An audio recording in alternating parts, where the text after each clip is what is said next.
Всем привет! Меня зовут Полина, вы на канале Pop Music, и сегодня у нас на обзоре интересный духовой MIDI-контроллер под названием Recorder. Поехали!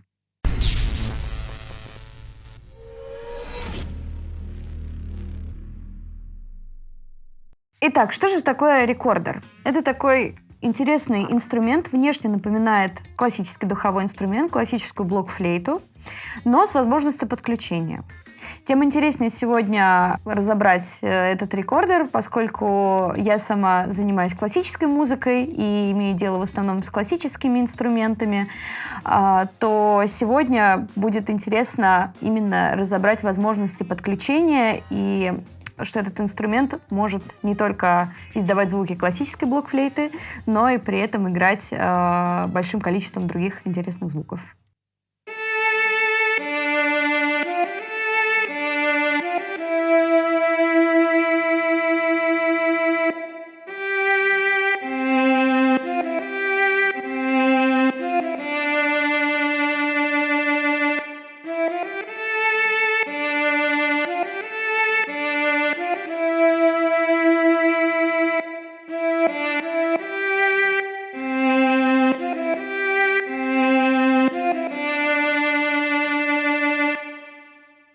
Хочется отметить, что инструмент действительно очень легкий.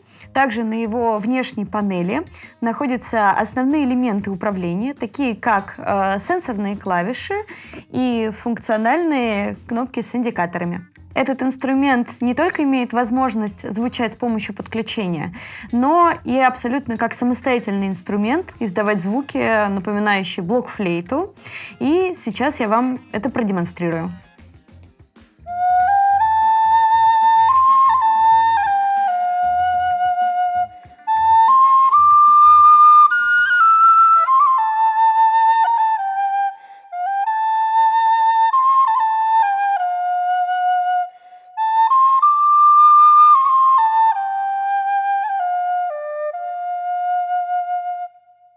Перед тем, как продемонстрировать функции этого инструмента, вкратце расскажу о комплектации, что входит. Соответственно, в коробке лежит провод USB для подключения, шомпол для того, чтобы, соответственно, прочищать инструмент, дополнительная заглушка для того, чтобы перекрывать звучание флейты, и небольшая инструкция для начального подключения и дальнейшего использования.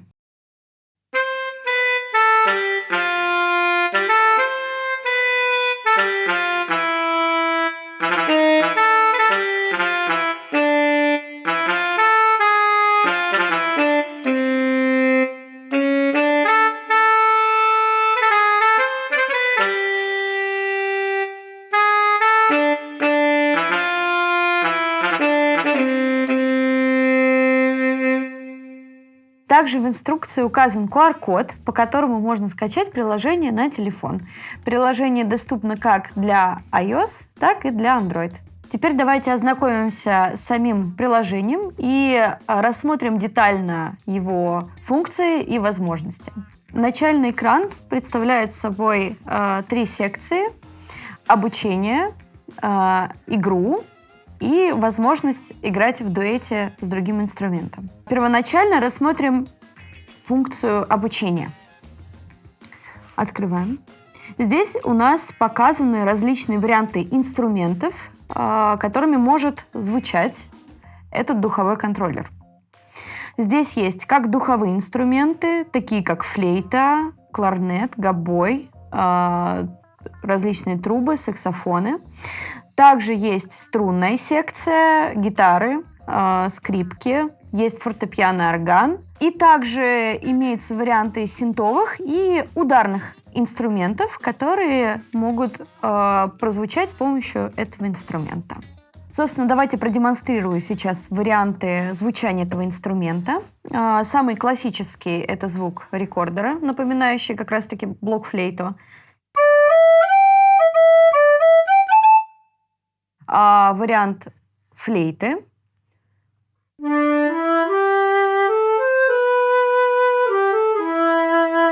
Более более мягкий, более естественный. Тенор-саксофон, к примеру.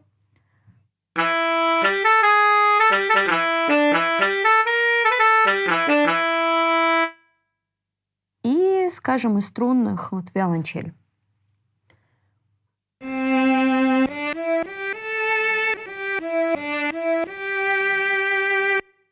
Также из струнной секции симпатичная гитара классическая.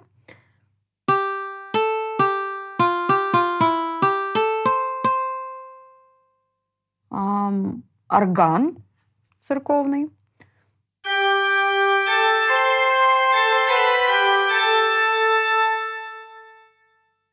Ну, скажем, еще вариант перкуссии.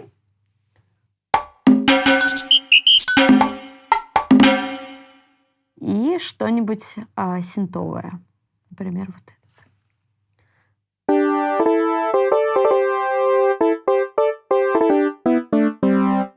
Как я уже сказала ранее, в приложении есть функция обучения. Мы можем выбрать любой инструмент, который нам интересен, например, тенор-саксофон. Нажимаем Next. И здесь у нас указана библиотека различной музыки, которую мы можем научиться играть. В зависимости от уровня, соответственно, сложность произведения увеличивается. Изначально даны самые простые, к примеру. Вот у нас есть произведение. Здесь у нас указаны ноты. И, соответственно, мы можем нажать на Play и уже учиться играть вместе с музыкой, с аккомпанементом.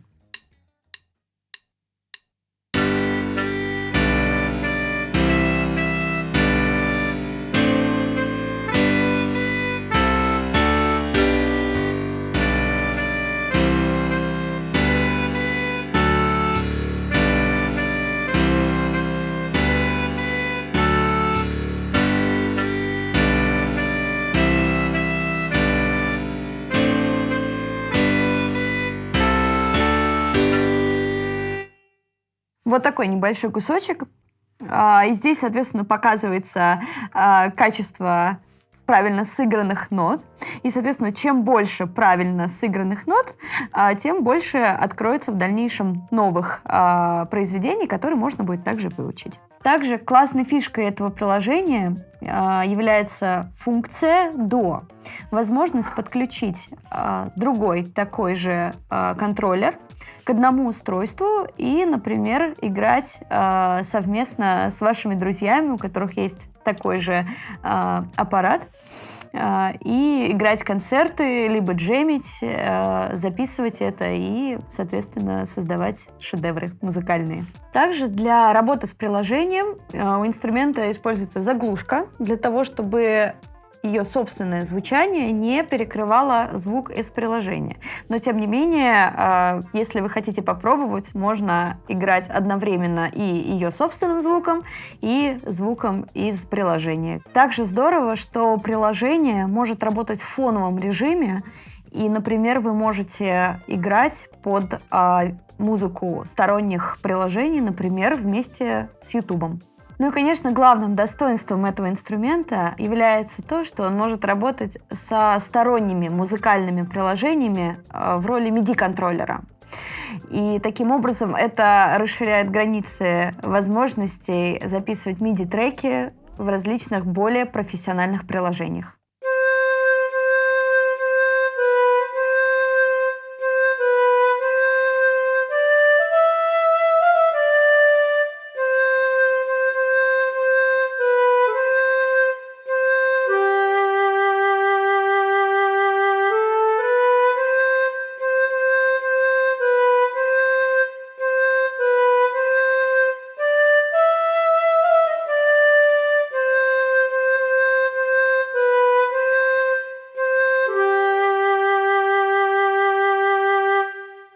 Ну что, друзья, мы разобрали этот прекрасный инструмент, и хотелось бы добавить от себя, что этот инструмент действительно открывает новые возможности не только для начинающих музыкантов, которые только учатся играть, но и для профессионалов, которые пишут свою музыку, поскольку, как уже говорилось ранее, его можно использовать как MIDI-контроллер в сторонних музыкальных приложениях, и с помощью него создавать новые музыкальные шедевры. Также я хочу добавить, что этот инструмент может спокойно работать от 8 до 10 часов без подзарядки, что, на мой взгляд, очень удобно. Ну что, друзья, пишите комментарии, что вы думаете насчет этого инструмента, ставьте лайки. А с вами была я, Полина. До новых встреч. Пока-пока. Красный, также белый, синий, черный и все. Во всех проектах. Это было круто. Это было и все. А еще в невидимом цвете. Она у нас есть вот здесь. Лежит, но мы не видим.